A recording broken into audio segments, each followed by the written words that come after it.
欧洲安全告急，俄发动多线混合战，北约拟建混合战中心与1500人网络部队，关系断裂。波兰关停俄方最后领事馆并启动万兵级部署，3天2攻。乌军猛袭克里米亚油库，俄军防空再度自毁战机。乌军 ATACMS 成功命中俄军机场，俄导弹击中民宅，酿25死惨案。1.4万美元干掉1200万美元。乌克兰火烈鸟撕开俄 S-500防空系统。英俄军事对峙加剧。俄间谍船激光锁定英军机，国防大臣警示态势改变。大家好，欢迎收看新冷战情事，请大家先为我们的节目点赞、留言，谢谢大家。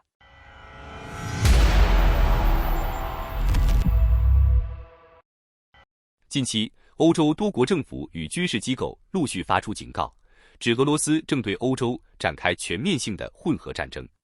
其攻击手段已不再局限于传统军事行动，而是涵盖关键基础设施、选举程序、公共舆论环境以及供应链系统，影响范围横跨虚拟与现实。意大利国防部长克罗塞托 Guido Crosetto 公开证实这一趋势，并强调多起真实案例已充分证明俄罗斯的混合战争不断升级。面对日趋复杂的安全形势，欧盟与北约也承认目前的反应体系明显过慢，正推动建立混合战中心与网络部队，并力图缩短军力调动时间，强化北约东翼的整体防御能力。X 账号 Visioner 的消息指出，意大利防长克罗塞托明确表示，俄罗斯对欧洲所发动的混合战形式多样，不仅破坏实体层面的基础设施，还透过网络攻击、人工智慧与虚假讯息进行心理与认知渗透，目标是瓦解欧洲社会的稳定与安全体系。他强调，欧盟与北约现行的应对机制反应太慢，难以有效抵御新型威胁，因此必须迅速提升应对速度，建议在欧盟架构中成立专责的混合战争中心，并组建一支约1500人的网络部队，以统一资源与行动，提高整体防御效率。与此同时，多起实际安全事件也印证了这类威胁的现实性。X 账号 Defense Index 报道，近日一架俄罗斯自杀式攻击无人机在东欧上空引发北约重大警戒反应。该无人机从罗马尼亚边境进入空域，穿越佩利普拉瓦一带，并短暂飞入乌克兰和摩尔多瓦领空，随后再次返回罗马尼亚，并在伏尔泰什地地区从雷达上消失。事件发生后，德国的台风战斗机与罗马尼亚空军立即升空实施拦截，显示北约对东翼空域渗透行动高度警惕。在地面方面，波兰方面也爆出重大安全事件。波兰总理图斯克 Donald Tusk 透过 X 账号 Nixta 透露，近期2名乌克兰籍人士破坏波兰铁路设施，作案后立刻逃往白俄罗斯。波兰政府认定这是俄罗斯情报部门主导的行动之一，属于混合战的一环，因此宣布关闭位于格但斯克的最后一个俄罗斯领事馆。波兰外长西科尔斯基 Radoslaw Sikorski 更直接指责俄罗斯实施恐怖主义行为，并强调波兰对俄方的回应将不仅限于外交层面。多方专家与媒体，包括 Enstrike 以及前乌克兰经济部长米洛瓦诺夫 Timofey Mylavanov 则对北约目前的军事调动效率提出警告。他们指出，北约部队从西欧港口移动至东翼前线通常需要长达45天，主因是基础设施老旧、跨国程序繁复，严重拖慢反应速度。为了应对来自俄罗斯的潜在大规模侵略，北约正在努力将调动力量的时间压缩至3至5天，以确保前线具备有效下阻能力。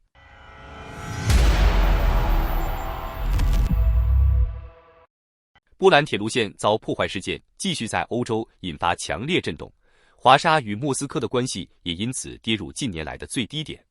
最新传来的消息显示，波兰已经关闭了境内最后一座俄罗斯总领事馆。根据 Nixta 新闻的报道，当地时间11月19日，波兰外长西科尔斯基正式宣布关闭位于格但斯克的俄罗斯总领事馆。这是俄方在波兰境内的最后一个重要外交机构，其关闭象征着两国关系已经彻底恶化，几乎走到了断绝往来的边缘。与此同步，波兰宣布将部署1万名士兵，作为名为地平线的全国性行动的重要组成部分，目标是加强对关键基础设施的保护力度。这是近年来波兰规模最大的一次军事部署，目的正是为了应对近期针对国内设施的破坏事件。现场显示，大批坦克与装甲车辆正在调动。此前，波兰已公开指控俄罗斯情报机构破坏了向乌克兰运输军事物资的铁路线，这一事件点燃了波俄之间的最新冲突。不止如此，波兰外交部还宣布将加入 PEARL 计划，为乌克兰采购美国武器，首笔资金高达1亿美元。此前，波兰国内曾对加入该倡议存在阻力，但正是俄方近期的破坏性行动，让整个推动过程变得更加顺畅。乌克兰总统泽连斯基也随即与波兰总理图斯克通话，双方同意成立一个联合小组，以共同预防俄罗斯的破坏行为。基辅表示可以向波兰提供情报以及反无人机领域的经验和技术。随着战争的推进，乌克兰正在逐渐成为欧洲安全体系的贡献方，而不再只是被动的受援国。双方正在互相增强安全感，乌克兰正在加速融入欧洲整体防务架构，成为不可替代的组成部分。与此同时，意大利国防部长克罗塞托近日警告称，莫斯科正在对欧洲发动混合战争，其攻击目标包括舆论空间、供应链乃至关键基础设施。他提醒欧盟和北约反应太慢，必须加强在网络安全及人工智慧方面的防御能力，并从源头上打击虚假信息。克罗塞托建议欧盟设立一个专门应对混合战争的中心，并组建一支1500人的网络部队来应对俄方的威胁。对于正身处战火的乌克兰来说，他们拥有最直接、最丰富的实战经验，而这些经验都可以与欧洲国家共享。总的来说，乌克兰与欧盟站在同一战线上已经不再是外交辞令，它正在以更具体、更现实的方式在欧洲安全体系中实现融合。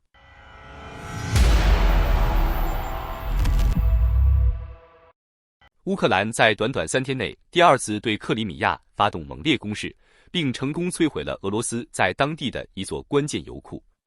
与此同时，俄军在紧张慌乱的防空拦截过程中再度发生惊人事故，自家的防空系统竟击落了本方一架苏35战斗机。根据诺尔报告的消息，当地时间11月19日，乌克兰向俄军占领的克里米亚方向发射了多架无人机，同时伴随海王星巡航导弹发起协同攻击。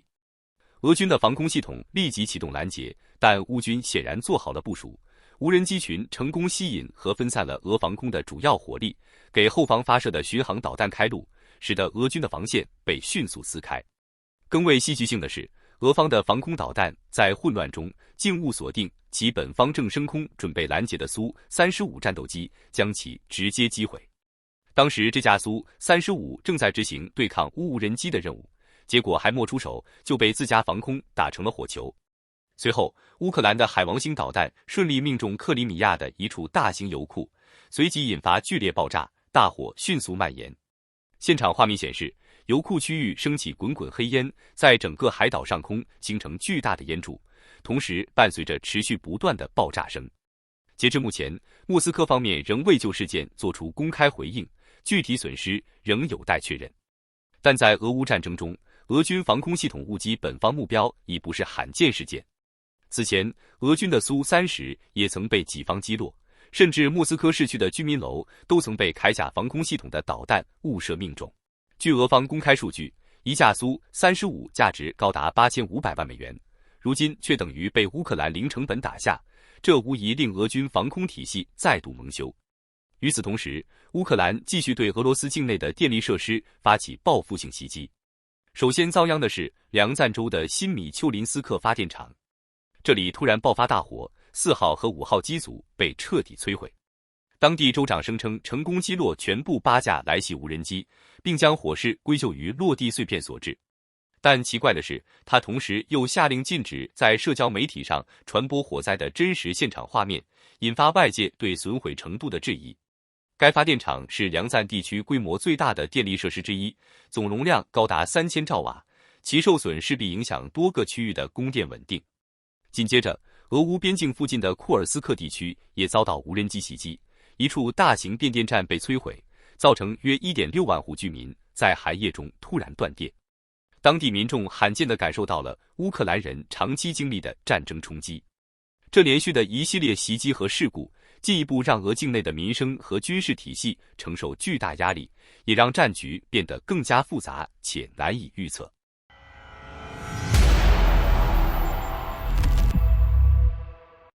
乌克兰近日使用美国提供的 ATACMS 导弹，对俄罗斯境内的巴尔的摩空军基地实施了精准打击。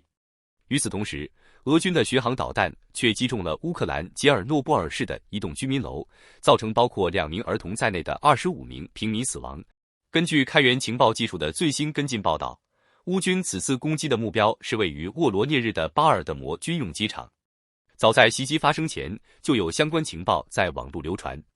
俄方随后宣称，他们使用 S-400以及铠甲 S-1防空系统，成功拦截了全部4枚来袭的 ATACMS 导弹。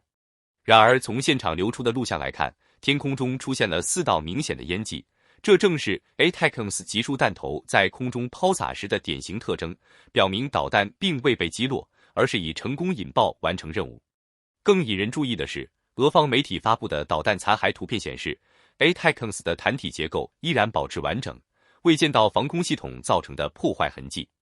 这一状况进一步佐证弹头确实按设计正常发挥了作用。外界预计，待最新的卫星图像更新后，巴尔的摩空军基地的受损情况将会更加清晰。与此同时，俄罗斯方面如外界预期，对乌克兰发动了大规模的空袭行动，并罕见地将打击范围扩大至西部地区。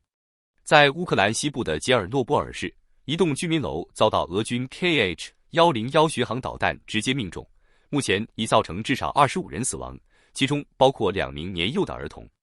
此外，还有66名居民受伤，当地消防和救援力量正在全力在废墟中搜救。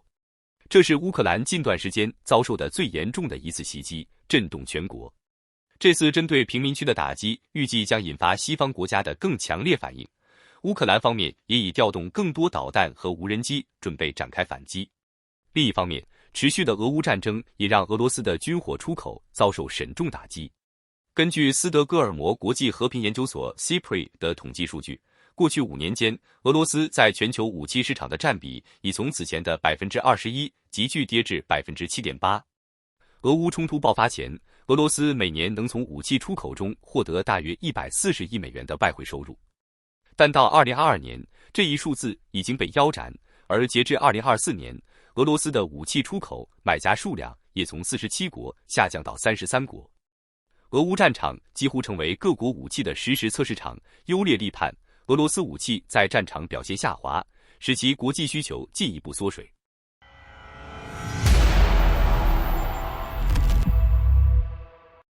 一枚1.4万美元的导弹干翻一套1200万美元的顶级防空系统。俄乌战场最近爆出的这个战例，直接颠覆了全球军迷对现代防空的认知。乌克兰的火烈鸟导弹就像一把性价比拉满的破甲锥，专挑俄罗斯 S-500防空系统的软肋打，让这款号称全球最强的防空王牌颜面扫地。今天咱们就扒一扒，这只粉色火烈鸟到底凭啥这么横？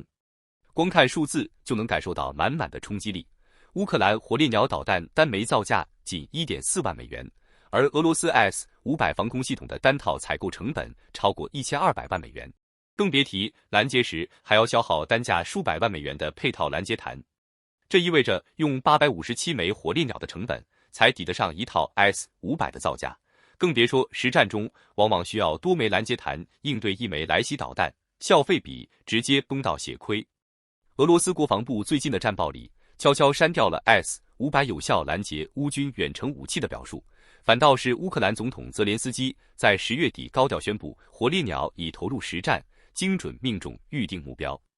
战场照片显示，俄境内一处部署 S-500的军事基地曾遭到袭击，虽然俄方否认防空系统被摧毁，但基地内的雷达车痕迹明显，结合火烈鸟3000公里的射程和14米的命中精度，答案不言而喻。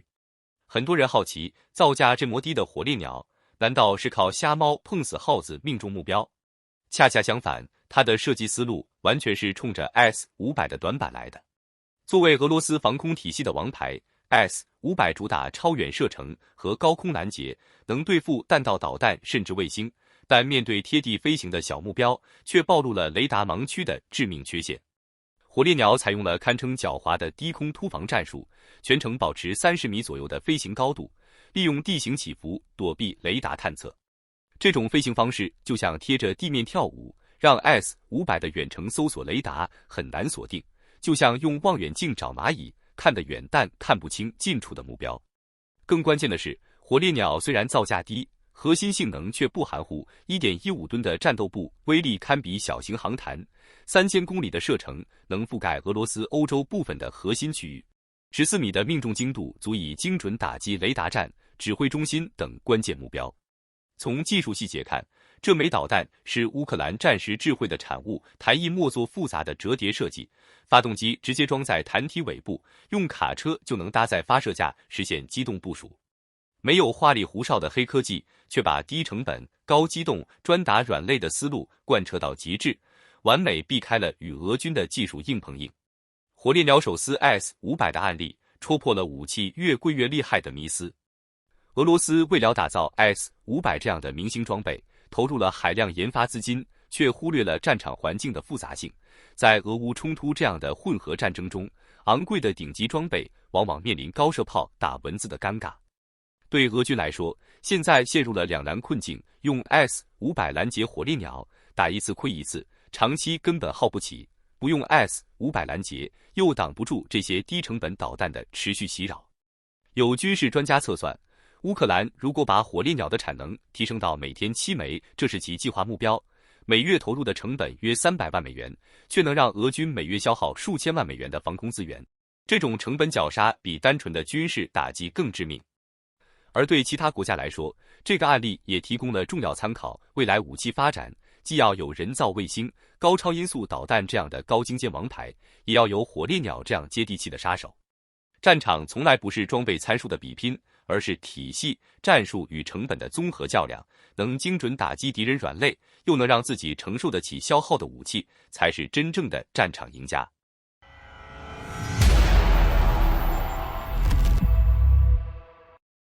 一艘被指与俄罗斯军事情报机构有关的情报船“琥珀号 ”Yantar 近日在英国水域附近以激光光照射英国皇家空军 RAF 飞行员，被英国国防部视为重大挑衅。英国国防大臣希利 John Healey 谴责这起事件极其危险，并强调英方不排除在挑衅持续时采取更强硬的反制措施。他说，若琥珀号改变航向，我们已准备好军事选项。他强调，这是已知首次有 RAF 飞行员在执行任务时遭到激光照射。希利表示，这是琥珀号首次对英国皇家空军采取这种行动，我们极为重视，并说我已改变海军的交战规则，以便在琥珀号进入我们较广泛的水域时，能更加密切地跟踪与监视其动向。事发当时，英军飞机正对在苏格兰北方接近英国水域边界活动的琥珀号进行监视。琥珀号长期被西方情治单位认定隶属于俄罗斯国防部秘密部门 GUGI， 该部门负责水下破坏、监控欧洲海底电缆与能源基础设施等敏感任务。该船近年多次被发现在通讯电缆附近徘徊，甚至曾一度与英国核潜舰发生近距离接触。据 X War Monitor 贴文表示，英国军方昨日也公布照片，显示皇家海军一艘巡防舰正紧密跟监琥珀号，即为激光锁定英军人员的同一艘船。据美联社消息，英国周三11月19日警告俄罗斯称，在发现俄方杨塔尔号 Yantar 间谍船接近苏格兰以北的英国海域后，英国已做好应对任何入侵行为的准备。杨塔尔号属于俄罗斯海军，战时可用于破坏行动，平时则执行监视任务。英国国防大臣约翰·希利表示，这艘俄罗斯船曾用激光照射监视英国的侦察机飞行员。希利在伦敦的一次讲话中说，我要告诉俄罗斯和普京，我们看到你们了，我们知道你们在做什么。如果杨塔尔号本周继续往南航行，我们已做好准备。俄罗斯驻英大使馆在声明中反指英国政府恐俄煽动军事狂热，并称莫斯科无意破坏英国安全。希利发出警告之际，正值英国政府准备发布新预算，他也借此为提高国防开支做辩护。今年6月，英国承诺到2035年将国防开支提高至国内生产总值 GDP 的5%，与大多数北约国家保持一致。该目标包括降3.5%的 GDP 用于核心国防预算，另1.5%用于支持国防的基础设施项目。英国去年国防开支约为 GDP 的2.3%。尽管首相斯塔默承诺在面对来自俄罗斯、中国和伊朗的威胁时大幅增加军事支出，但政府仍需在增税与削减开支之间做出艰难选择，以填补数百亿英镑的财政缺口。希利还宣布将在从苏格兰到威尔士的多个地点建造至少6座新的弹药工厂。今年6月，政府已承诺投入15亿英镑（20亿美元）用于建设这些工厂，预计将创造至少1000个就业机会，推动经济增长。希利还提到，今年早些时候发生在波罗的海海底管道和通信电缆上的袭击事件，指出它是俄罗斯舰队的一部分，旨在威胁我们及盟友的海底基础设施。希利表示，这并非杨塔尔号首次试探英国防线。去年英国发出警告后，该船驶离英国海域前往地中海。